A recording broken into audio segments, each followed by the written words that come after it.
Hello welcome back to my channel. നമ്മളിന്ന് നല്ലൊരു നാടൻ പഴംപൊരിയാണ് ഉണ്ടാക്കുന്നത്. അപ്പോൾ ഈ ഒരു പഴംപൊരിയിൽ ഞാൻ മൈദയോ ബേക്കിംഗ് പൗഡറോ ബേക്കിംഗ് സോഡയോ ഒന്നും ചേർത്ത് കൊടുക്കുന്നില്ല. എന്നിട്ട് നല്ല പൊങ്ങി വന്ന് അതേസമയം നല്ല ക്രിസ്പി ആയിട്ടുള്ള പഴംപൊരിയാണ് ഉണ്ടാക്കിയിട്ടുള്ളത്. അതുപോലെ തന്നെ ഈ ഒരു രീതിയിൽ നിങ്ങൾ പഴംപൊരി ഉണ്ടാക്കുകയാണെങ്കിൽ ഒട്ടും തന്നെ എണ്ണ കുടിക്കാതെ പഴംപൊരി നിങ്ങൾക്ക് ഉണ്ടാക്കിയെടുക്കാൻ പറ്റും. അപ്പോൾ നമുക്ക് വീഡിയോയിലേക്ക് കടക്കാം. ഈ ഒരു പഴംപൊരി ഉണ്ടാക്കാനായിട്ട് ഞാനിവിടെ ആദ്യം തന്നെ എടുത്തിരിക്കുന്നത് ദോശമാവാണ്.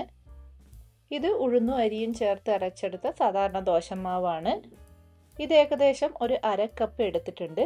അതുപോലെ തന്നെ നന്നായിട്ട് പതഞ്ഞു പൊങ്ങിയ ദോശമാവ് വേണം എടുക്കാൻ, എന്നാലേ ഇതുപോലെ നന്നായിട്ട് പൊങ്ങിയ പഴംപൊരി കിട്ടുകയുള്ളൂ. ഇനി ഇതിലേക്ക് ഒരു കളറിന് വേണ്ടിയിട്ട് ഒരു നുള്ളു മഞ്ഞൾപ്പൊടി ചേർത്ത് കൊടുക്കുന്നുണ്ട്. ഇത് നിങ്ങൾക്ക് വേണമെങ്കിൽ ചേർത്ത് കൊടുത്താൽ മതി. ഇനി ഇതിലേക്ക് മധുരത്തിനായിട്ട് 2 ടേബിൾ സ്പൂൺ പഞ്ചസാര ചേർത്ത് കൊടുത്തിട്ടുണ്ട്. കൂടെ 1 ടേബിൾ സ്പൂൺ ശർക്കര പൊടിച്ചത് കൂടി ചേർത്ത് കൊടുത്തിട്ടുണ്ടായിരുന്നു. എന്നിട്ട് ഇത് നന്നായിട്ട് മിക്സ് ചെയ്തെടുത്തിട്ടുണ്ട്. അപ്പോൾ ഇപ്പോൾ നമ്മുടെ ബാറ്റർ അത്യാവശ്യം നന്നായിട്ട് ലൂസായിട്ടാണ് ഉള്ളത്.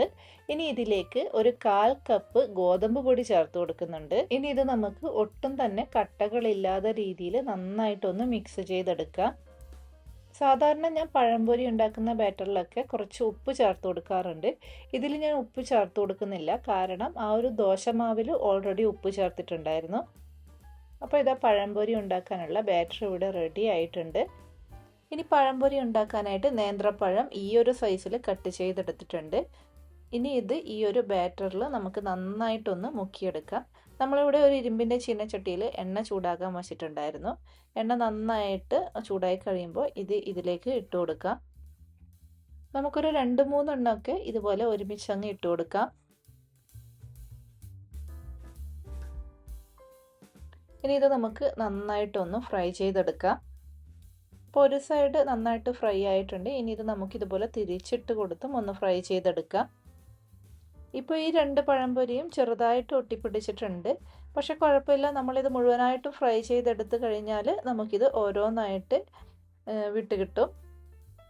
എന്താ നിങ്ങൾക്കിപ്പോൾ കാണാം, ആ ഒരു സൈഡ് നന്നായിട്ട് ഫ്രൈ ആയിട്ടുണ്ട്. അപ്പോൾ ഇത് പഴംപൊരി നന്നായിട്ട് ഫ്രൈ ആയിട്ടുണ്ട്. ഇനി ഇത് നമുക്ക് കോരി മാറ്റി വയ്ക്കാം. നിങ്ങൾക്കിപ്പോൾ വീഡിയോയിൽ കാണാം, പഴംപൊരി നന്നായിട്ട് പൊങ്ങി വന്നിട്ടുണ്ട്. അതേസമയം നമ്മളെടുത്ത എണ്ണ മുഴുവനും അവിടെ ബാക്കിയുണ്ട്. ഇനി നമുക്ക് ബാക്കിയുള്ളത് കൂടി ഇതുപോലെ ഒന്ന് ഫ്രൈ ചെയ്തെടുക്കാം. നമ്മളൊരു മീഡിയം ഫ്ലെയിമിൽ ഇട്ടിട്ട് വേണം ഇത് ഉണ്ടാക്കിയെടുക്കാൻ. ഹൈ ഫ്ലെയിമിലിട്ടാൽ ചിലപ്പോൾ കരിഞ്ഞു പോകും.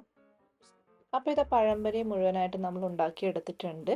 നമ്മളിതിൽ അപ്പക്കാരമോ മൈദപ്പൊടിയോ ഒന്നും ചേർത്തിട്ടില്ല. എന്നിട്ട് ഇത് നന്നായിട്ട് പൊങ്ങി വന്നിട്ടുണ്ട്. നമ്മൾ ദോശമാവ് ചേർത്ത് കൊടുത്തത് കൊണ്ടാണ് ഇതുപോലെ നന്നായിട്ട് പൊങ്ങി വന്നത്.